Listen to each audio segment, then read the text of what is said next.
Nama saya Suraya Sapira Melania, NIM H10511711023 dari Prodi Rekayasa Sistem Komputer, Fakultas Ilmu Pawuntan, Universitas Tanjung Pura. Baiklah, selanjutnya saya akan menjelaskan tentang materi robotika pekan ketiga.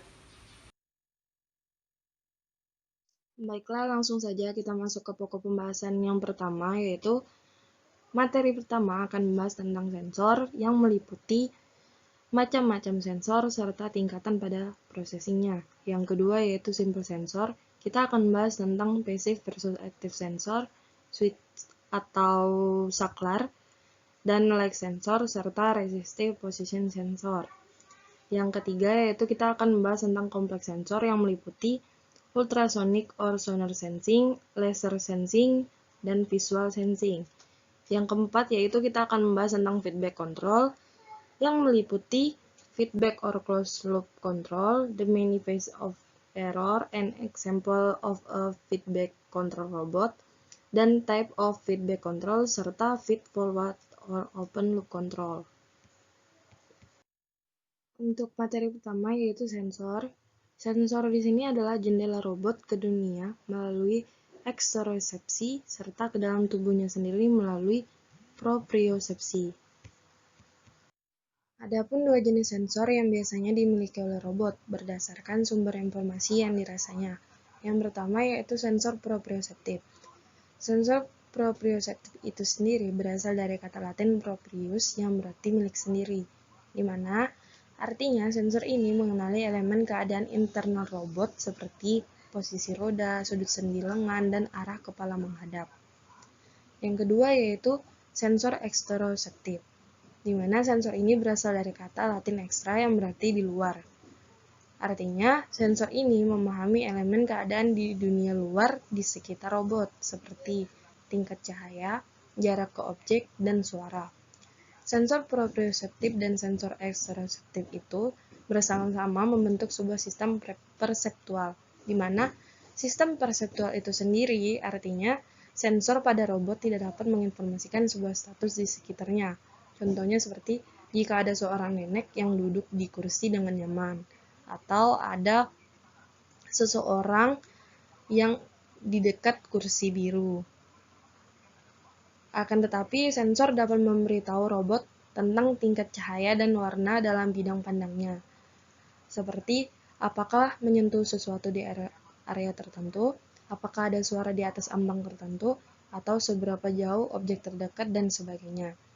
Oleh karena itu, dapat kita simpulkan bahwa sensor merupakan perangkat fisik yang mengukur kuantitas fisik, seperti pada gambar yang ada di slide, yaitu satu fisik dapat diukur dengan lebih dari satu jenis sensor, karena informasi yang disampaikan oleh sensor rentan terhadap derau dan kesalahan. Jadi, dengan memperoleh informasi dari beberapa sensor akan dapat meningkatkan akurasi. Seperti yang kita sudah bahas tadi, bahwa derau dan kesalahan sensor yang melekat dalam pengukuran fisik tidak dapat dihindari. Oleh karena itu, muncullah sebuah istilah ketidakpastian sebagai salah satu tantangan utama robotika. Ketidakpastian ini mengacu pada ketidakmampuan robot untuk memastikan, mengetahui dengan pasti tentang dirinya dan lingkungannya untuk melakukan tindakan yang benar-benar optimal setiap saat. Ketidakpastian dalam robotika berasal dari berbagai sumber, antara lain derau dan kesalahan sensor. Yang kedua yaitu batasan sensor. Yang ketiga derau dan kesalahan efektor dan aktuator. Yang keempat yaitu keadaan tersembunyi dan sebagian dapat diamati. Yang kelima yaitu kurangnya pengetahuan sebelum tentang lingkungannya, atau lingkungan yang dinamis dan berubah. Selanjutnya yaitu kita masuk ke level of processing. Sebelumnya kita sudah mengetahui bahwa sensor itu tidak memberikan status. Mereka hanya menyediakan kuantitas struktur mentah yang biasanya perlu diproses agar dapat berguna bagi robot. Dengan semakin banyaknya informasi yang diberikan sensor, maka semakin banyak pula pemrosesan yang dibutuhkan. Pemrosesan sensor dapat dilakukan dengan berbagai cara dan mengacu pada metode dari pemrosesan sinyal itu sendiri, seperti cabang teknik listrikan dan komputasi. Mengingat bahwa banyak pemrosesan yang diperlukan untuk persepsi seperti gambar sebelumnya, maka kita sudah dapat melihat mengapa robot membutuhkan beberapa jenis otak. Inilah yang dibutuhkan robot untuk memproses input sensoriknya. Yaitu yang pertama, kebutuhan robot untuk memproses input sensorik adalah kemampuan pemrosesan analog atau digital, yaitu komputer. Yang kedua yaitu kabel untuk menghubungkan semuanya bersama. Yang ketiga yaitu mendukung elektronik untuk disertakan dengan komputer. Yang keempat yaitu baterai memberikan daya untuk semuanya. Artinya, persepsi ini membutuhkan sensor. Yang pertama, daya dan elektronik. Yang kedua yaitu komputasi, lebih banyak daya dan elektronik. Yang ketiga yaitu konektor untuk menghubungkan semuanya. Selanjutnya kita masuk ke pokok pembahasan yang kedua, yaitu simple sensor. Yang pertama yaitu yang akan kita bahas adalah active versus passive sensor. Sensor aktif adalah memberikan sinyal atau stimulus sendirinya. Artinya yang mana biasanya membutuhkan energi ekstra dan menggunakan interaksi sinyal tersebut dengan lingkungan sebagai properti yang mereka ukur. Sensor aktif terdiri dari emitor dan detektor. Emitor menghasilkan, memancarkan sinyal, sedangkan detektor yaitu merasakan dan mendeteksinya. Yang kedua yaitu passive sensor. Passive sensor merupakan mengukur properti fisik dari lingkungan. Mereka terdiri dari detektor. Artinya yaitu mendeteksi properti yang akan diukur. Sensor pasif bisa sederhana atau kompleks. Oleh karena itu, yang perlu kita ingat bahwa kompleksitas suatu sensor ditentukan oleh jumlah pemrosesan yang dibutuhkan datanya, sedangkan aktif atau tidaknya sensor ditentukan oleh mekanismenya.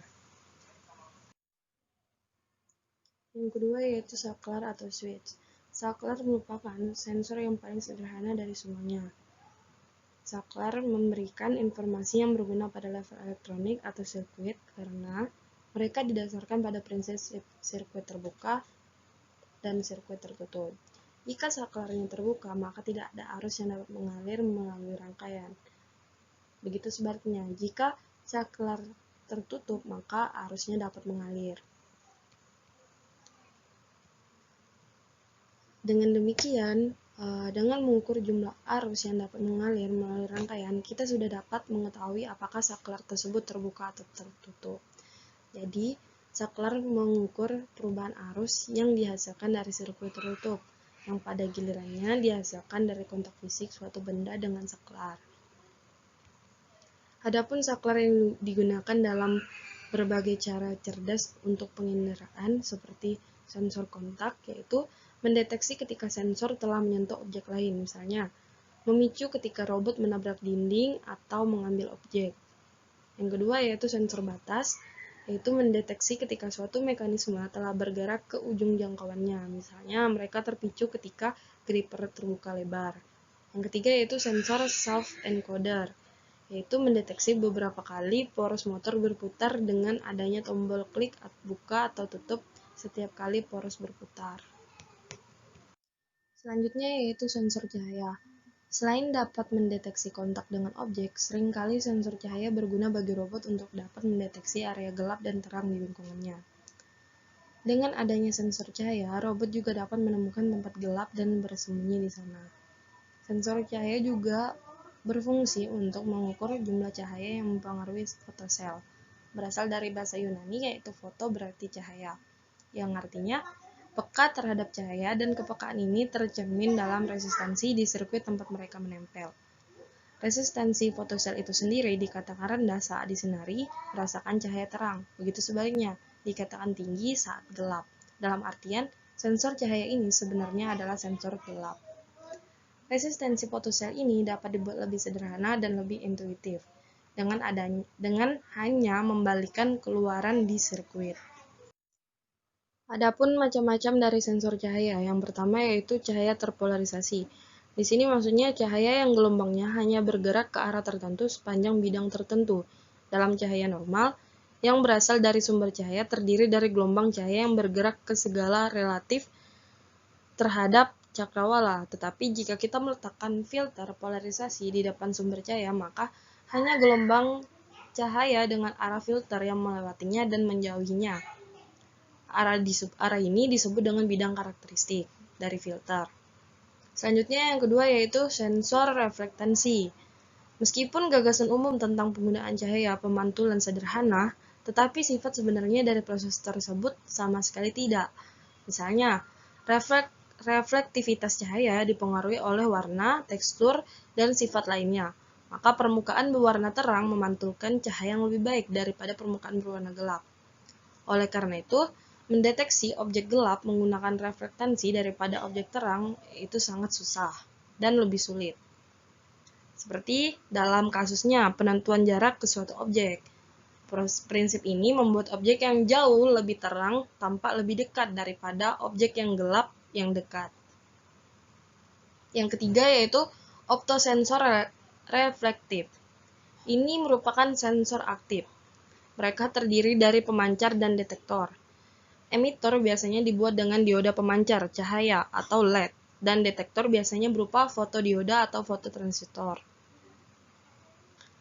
Optosensor reflektif ini beroperasi berdasarkan prinsip cahaya yang dipantulkan. Ada dua cara optosensor reflektif dapat diatur, yaitu sensor reflektansi yang berarti emitor dan detektornya berdampingan. Keberadaan suatu objek terdeteksi ketika cahaya memantul darinya dan kembali ke detektornya. Yang kedua yaitu sinar pecah. Pada sinar pecah ini, emitor dan detektor saling berhadapan. Keberadaan suatu objek terdeteksi jika berkas cahaya antara emitor dan detektor terputus.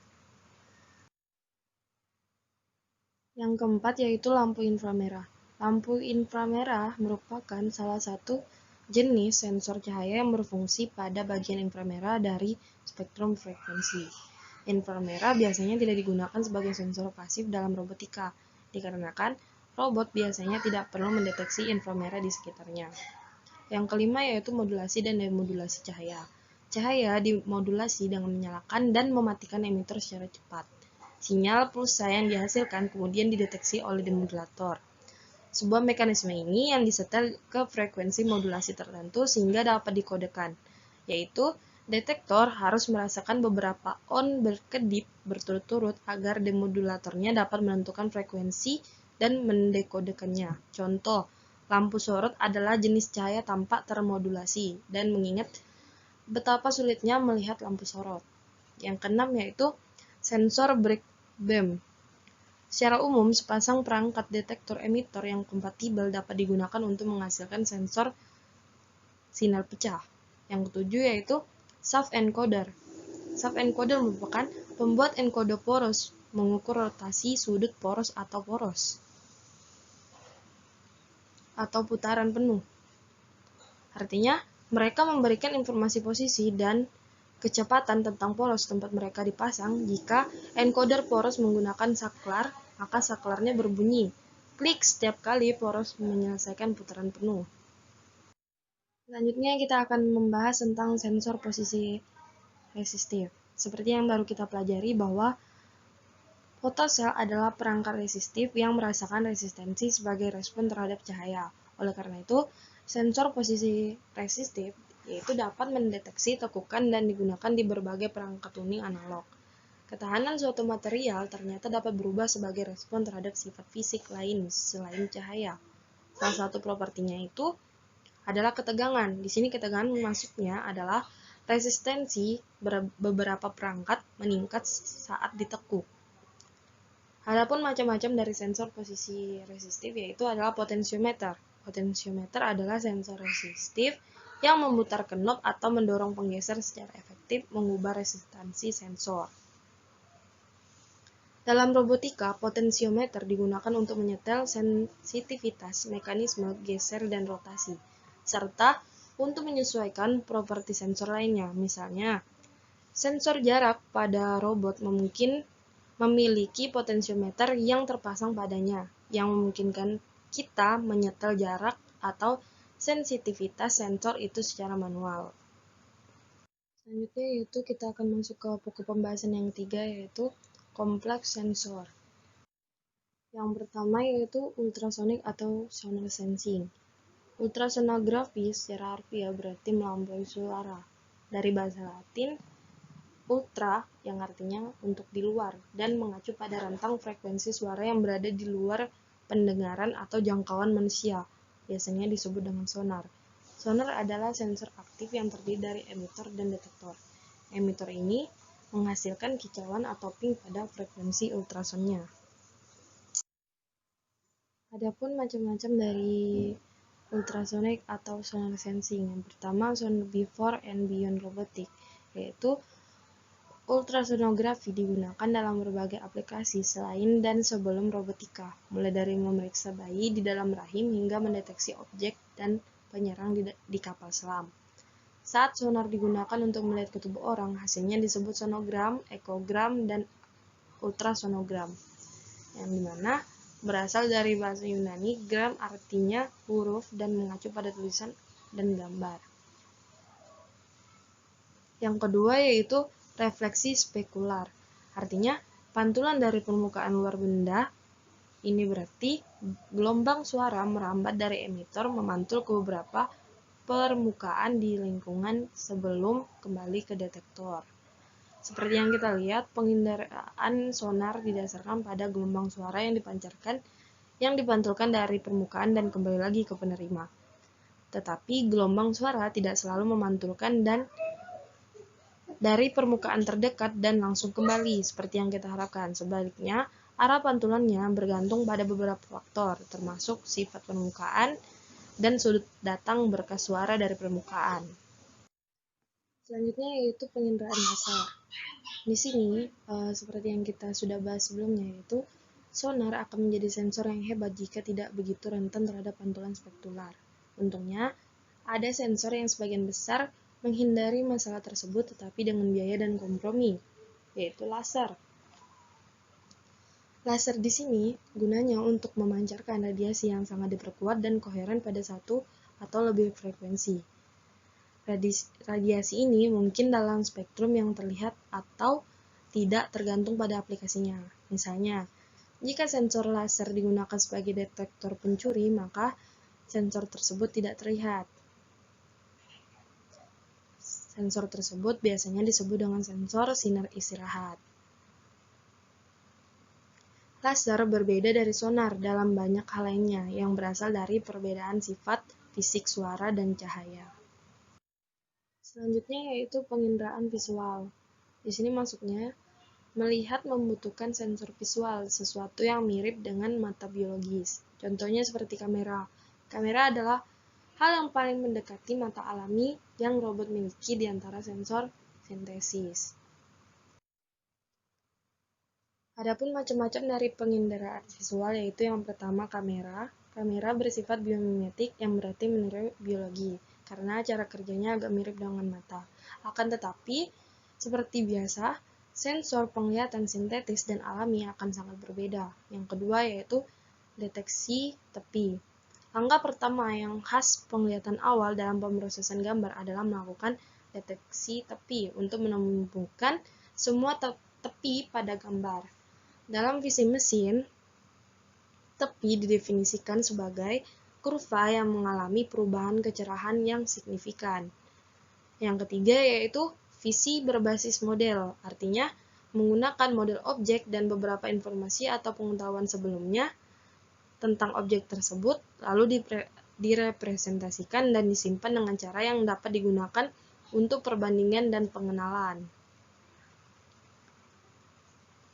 Yang keempat yaitu visi gerak. Di sini merupakan seperangkat pendekatan visi mesin yang menggunakan gerakan untuk memfasilitasi pemrosesan visual. Yang kelima yaitu visi stereo, artinya penglihatan stereo secara formal disebut stereopsis binokuler. Artinya adalah kemampuan untuk menggunakan gabungan sudut pandang dari dua mata atau kamera untuk merekonstruksi benda pada 3 dimensi dan untuk melihat kedalaman. Adapun macam-macam penginderaan visual lainnya yang digunakan untuk menyederhanakan masalah penglihatan antara lain yaitu seperti tekstur, shading dan kontur, visi biologis, ataupun visi untuk robot.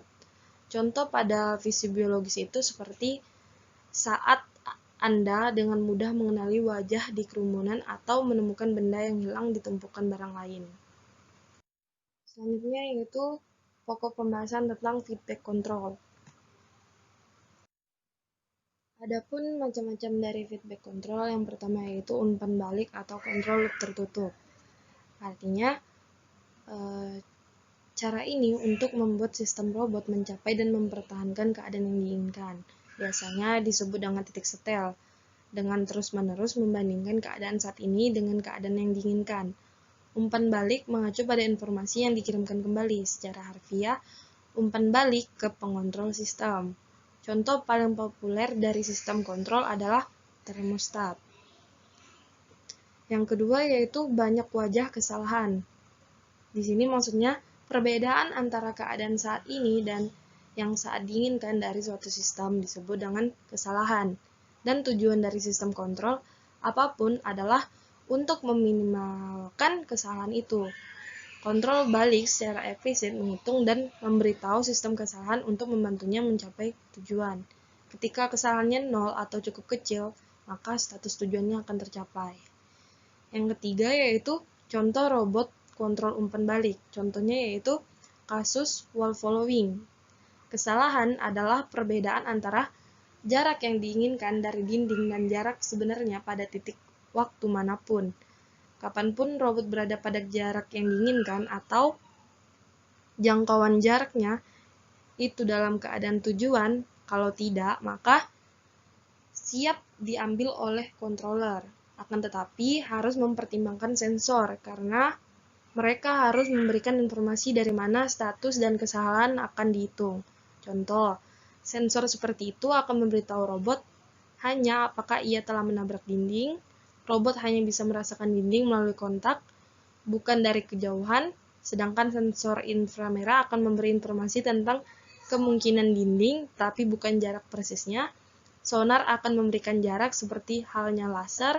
Sistem penglihatan stereo juga dapat memberikan jarak dan bahkan memungkinkan untuk merekonstruksi lebih banyak tentang dinding, tetapi itu pasti akan berlebihan untuk tugas tersebut. Yang keempat yaitu jenis kontrol umpan balik. Yang pertama yaitu kontrol proporsional, artinya agar sistem merespon secara proporsional dengan kesalahan menggunakan arah dan besarnya kesalahan. Yang kedua yaitu kontrol turunan. Yang ketiga yaitu kontrol integral. Di sini maksudnya sistem melacak kesalahan sendiri, khususnya kesalahan tetap yang berulang yang disebut dengan kondisi mapan kesalahan. Yang ketiga yaitu kontrol PD dan PID. Di sini maksudnya kontrol PD adalah kombinasi sebenarnya hanya penjumlahan dari suku kontrol proporsional P dan turunan D. Sedangkan kontrol PID di sini adalah kombinasi antara penjumlahan dari suku-suku kontrol proporsional, integral, dan turunan. Yang terakhir yaitu kontrol feed forward atau open loop. Artinya tidak menggunakan umpan balik sensorik dan status tidak diumpankan kembali ke dalam sistem. Jadi loop antara input dan outputnya bakalan terbuka dan sebenarnya bukan loop sama sekali. Dalam kontrol loop terbuka, sistem mengeksekusi perintah yang diberikan berdasarkan apa yang telah diprediksikan, alih-alih membuat status sistem dan memperbaruinya seiring berjalannya waktu, seperti pada kontrol umpan balik. Jadi untuk memutuskan bagaimana bertindak sebelumnya, pengontrol menentukan titik setel atau subtujuan untuk dirinya sendiri sebelumnya. Ini membutuhkan melihat ke depan atau melihat dan memprediksi keadaan sistem. Itulah sebabnya pendekatan ini disebut feed forward. Baik, sekian penjelasan saya hari ini. Untuk pekan 3, kurang lebihnya saya mohon maaf. Wassalamualaikum warahmatullahi wabarakatuh.